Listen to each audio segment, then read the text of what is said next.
I should have known something was wrong the moment we stepped into the trees. Emily and I had taken this shortcut 100 times before. We knew the path well, how the dirt turned to gravel near the old oak, how the air always smelled like damp leaves, how the distant hum of the highway never quite faded. But that night, everything was different. The air was thick and heavy, pressing down on my chest like a weight. The trees loomed taller, their gnarled branches curling like skeletal hands, and the path, the path, looked darker, as if the earth itself had been charred. "We didn't take a wrong turn, did we?" Emily asked. Her voice was soft, but I could hear the edge of unease. "No," I said, but I wasn't sure. The forest felt different. The usual sounds, crickets rustling leaves, the occasional hoot of an owl were gone. Silence swallowed everything, and then came the whispers. At first, they were so soft I thought I was imagining them, just the wind through the trees, but then they grew clear, curling around us like fingers. Stay with us." I froze. My skin prickled. Emily grabbed my arm. "Did you hear that?" she whispered.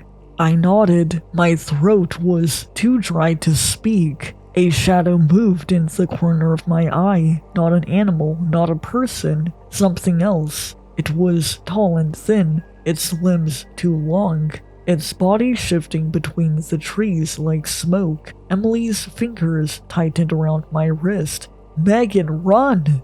We took off. Branches lashed against my arms. My breath came in ragged gasps. The trees around us twisted as we ran, their trunks bending unnaturally, shifting when I wasn't looking. The path ahead stretched forever, winding where it had never wound before. I risked a glance over my shoulder.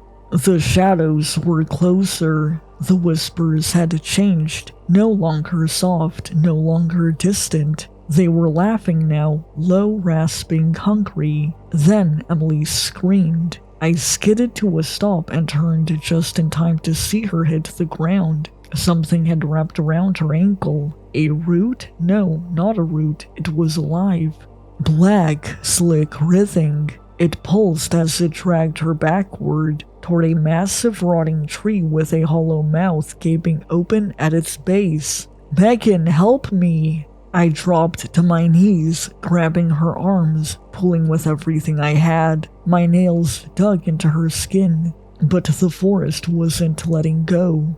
The tendrils tightened, winding up her legs, wrapping around her waist. The ground beneath her was shifting, opening, as if the earth itself wanted to swallow her whole. The whispers grew deafening. "One must stay." Emily's eyes locked onto mine, wide and terrified. "Megan!" she gasped. "Go!" I shook my head frantically, tears burning down my face. "No! One must stay." Her fingers slipped from mine, and she was gone. The ground sealed shut as if nothing had happened. The trees straightened. The path reappeared. The forest was quiet again. I stumbled back, my mind screaming that this wasn't real, that this couldn't be happening. But the weight in my chest told me the truth. Emily was gone. The forest had taken her.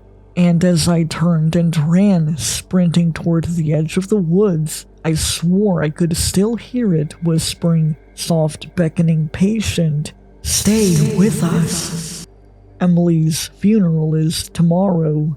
They said she was attacked by a bear, that they found what was left of her deep in the woods, torn apart. But that's a lie. There was no bear. I know what I saw. I tried to tell them, but no one believes me. My mom says I'm in shock. The police won't even look at me when I talk about the whispers. But I know the truth. The forest took her, and I don't think it's finished. It wants me.